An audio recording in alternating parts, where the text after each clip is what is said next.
So I'm here in the lab, and I have retrieved out of the drawer my samples, and I'm going to be setting up some GCMS spec here.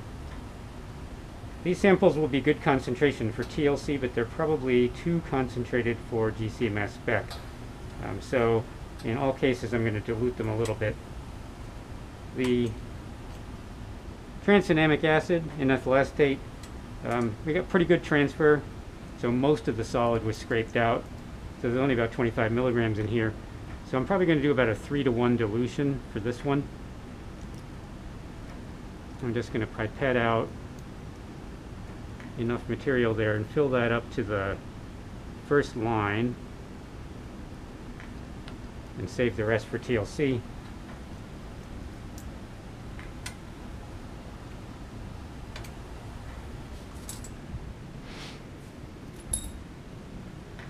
And then I'm going to fill it up to the third line with additional ethyl acetate. And hopefully that'll give a good concentration for GCMS spec analysis. Oops. So that's kind of filled up to the brim. And as usual, I like to have a 25 milliliter Erlenmeyer to set that in.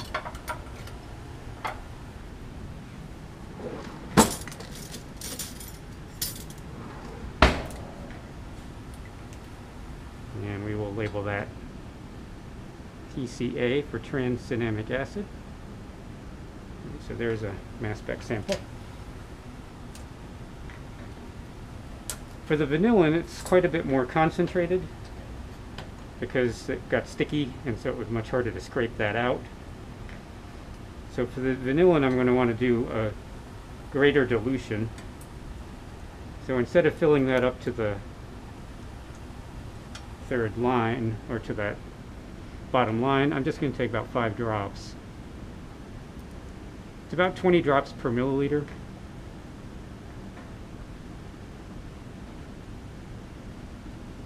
And each of those lines is kind of roughly maybe half a milliliter or so. So I've taken 5 drops of the vanillin sample. And that sample is likely too concentrated even for TLC. So I'm going to dilute the stock solution with a couple more squirts of ethyl acetate to try to get that concentration more suitable for thin layer chromatography. Don't want it to be too big. And then I'm just going to fill this up again to that top line, which is around about a milliliter, a little bit more. And I think that will be a suitable concentration of the vanillin for GCMS spec.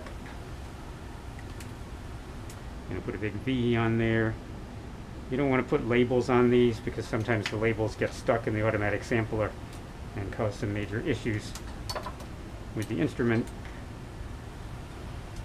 And then the tryptamine sample, I may as well label, I'm going to put a big T on there for tryptamine.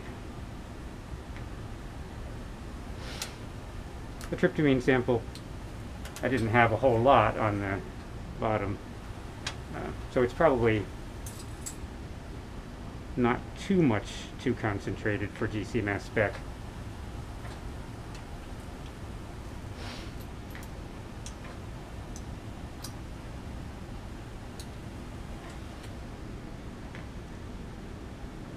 So I'm going to do the same thing for that as I did with the vanillin sample, or sorry, the tranexamic acid sample, which is fill that up to the bottom line with the stock.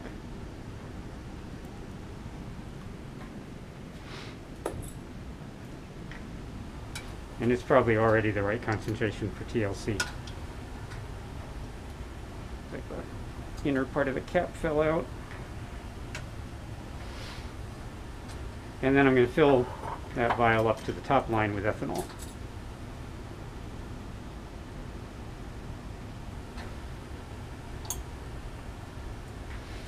Remember that we prepared the tryptamine sample in ethanol rather than in ethyl acetate because tryptamine is not very soluble in ethyl acetate.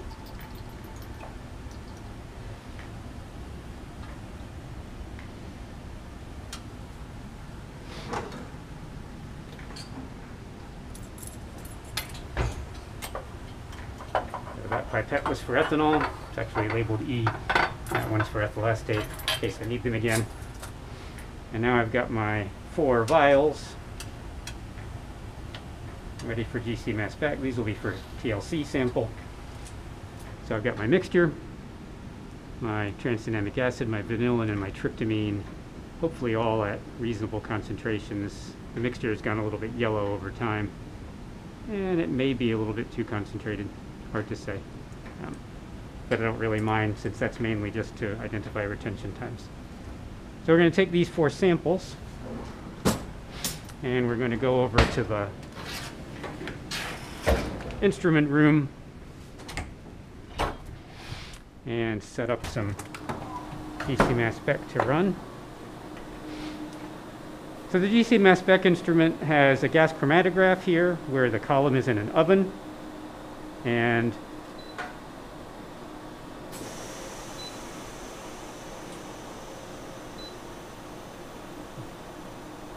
it's not been quite left the way it should have been.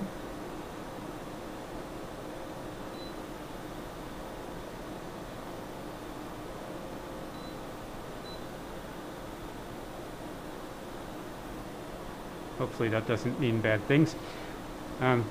So we've got an automatic sampler here. This is a syringe that will automatically inject our sample for us. And then we've got a sampler that has 150 slots. Each of these racks is identical, numbered 1 through 5, 6 through 10, so 1 through 25. And then if you look here, there's a number 1, which tells you this is the first rack, which means it's actually 1 through 25. Here we have the second rack, so this one actually starts at 26, that's 26 through 50.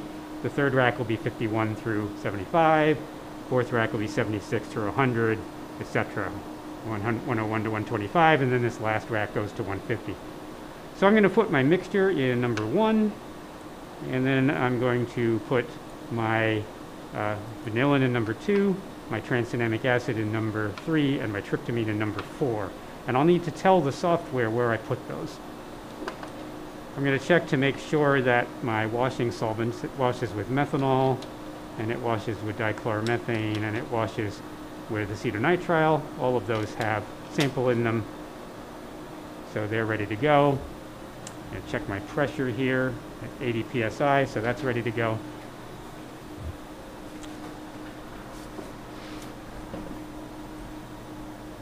And let me adjust that.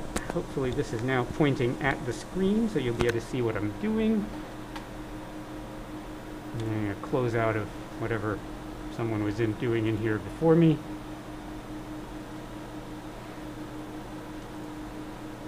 So I'm going to go to data GCMS spec,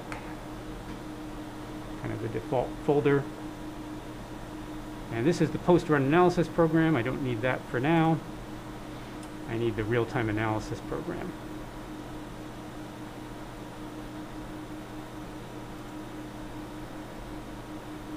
It says everything's ready, and it says everything's ready here, so that's promising.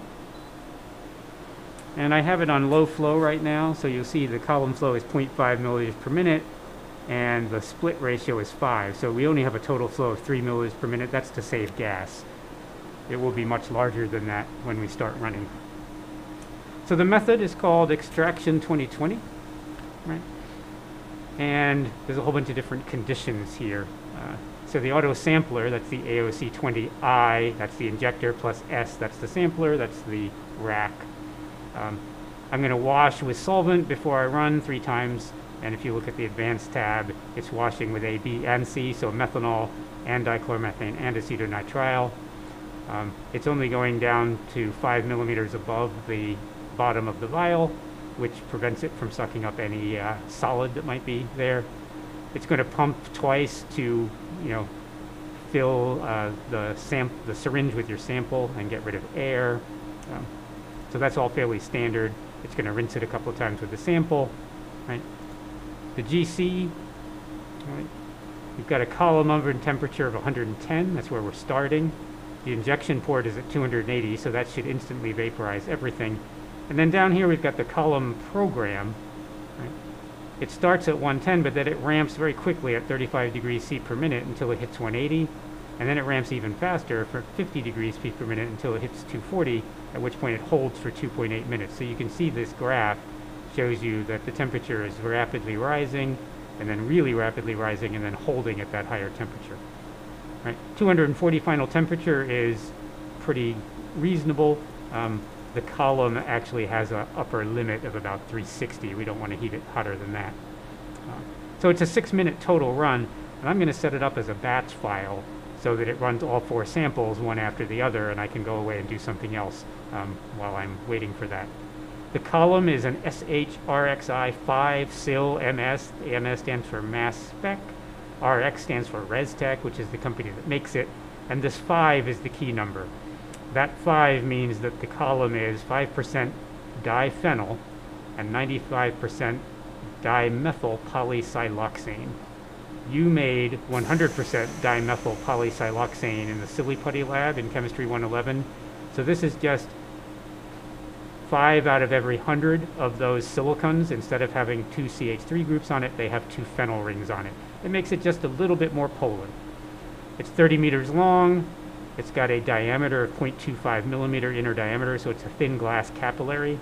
And then it's coated on the inside of those walls with a 0.25 micrometer thick layer of this stationary phase, the 5% diphenyl, 95% dimethyl polysiloxane. So it's really kind of an engineering feat. If I pull one out, I can show you what the column looks like.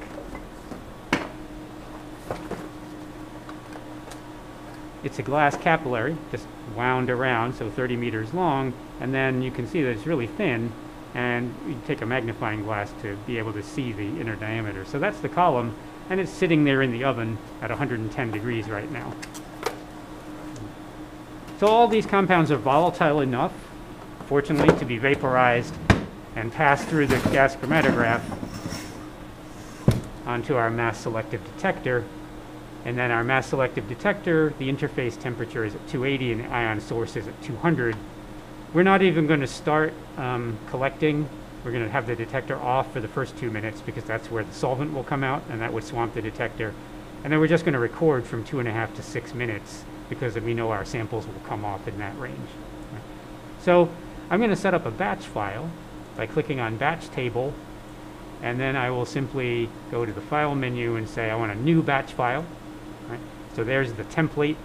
I know that I put my samples in vials number 1, 2, 3, and 4. And I won't actually need these other 2 rows. I'll delete them later. Right? The sample name for the first one is the extraction mixture.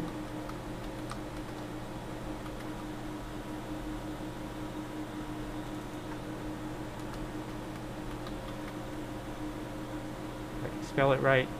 And then in number 2, I put vanillin, the isolate. And in sample number 3, I put the transenamic acid isolate, or E-cinnamic acid. And then in sample number 4, I put the tryptamine isolate.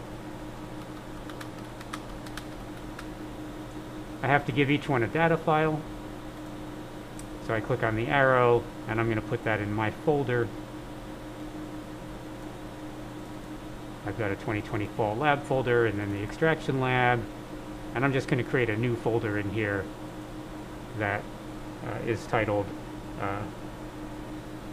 Friday, September, what was Friday, 24th extraction. So that's when I isolated those samples.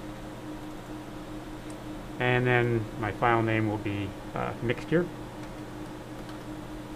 for the first one.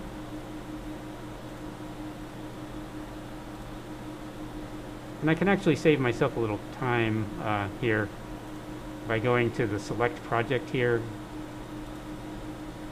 and pointing that to my folder right ahead. So if I choose 2020 Fall Lab, Extraction Lab, Friday, September 24th extraction,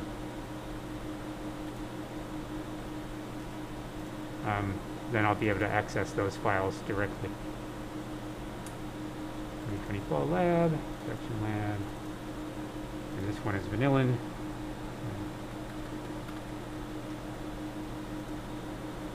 Got to give it a unique file name in each case.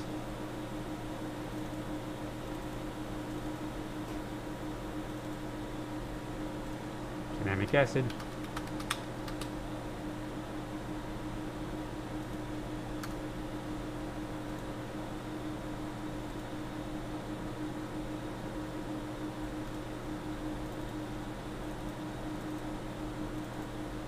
And tryptamine.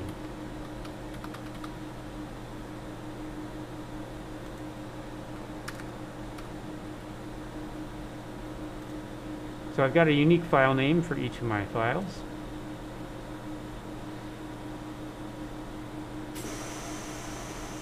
And then under data description, I'm going to put that this is a mixture of vanillin, cinnamic acid, and tryptamine in ethanol. That was the solvent I used for the mixture. This is the isolated crude vanillin in ethyl acetate.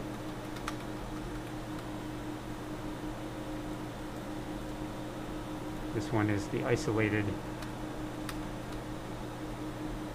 crude cinnamic acid in ethyl acetate.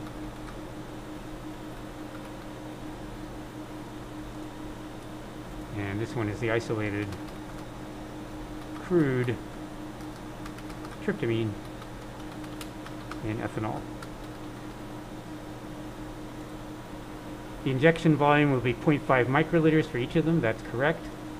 The method should be extraction 2020, and the tuning file is the most recent date. It was last tuned in March 2019. I'm now going to highlight 5 and 6 and delete those rows.